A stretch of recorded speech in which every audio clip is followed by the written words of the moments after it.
म रघुजी पन्त नेपालको सार्वभौम सत्ता पद तथा गोपनीयताको शपथ नेपालको सार्वभौम सत्ता र राजकीय सत्ता नेपालको सार्वभौम सत्ता र राजकीय सत्ता नेपाली जनतामा निहित रहेको नेपाली जनतामा निहित रहेको नेपालको संविधानप्रति पूर्ण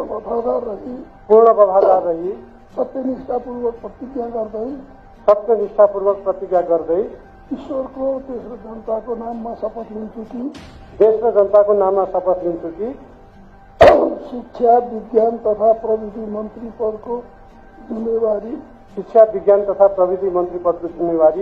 प्रचलित कानूनको पालना गरी मुलुक र जनताको भलो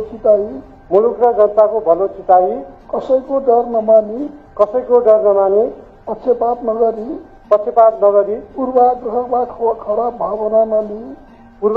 खराब भावना नलिई ईमानदारीका साथ वहन गर्नेछु र आफ्नो कर्तव्य पालनाको सिलसिलामा आफूलाई जानकारीमा आएको कुरा म पदमा बहाल रहँदा वा नरहँदा जुनसुकै अवस्थामा पनि प्रचलित कानूनको पालना गर्दा बाहेक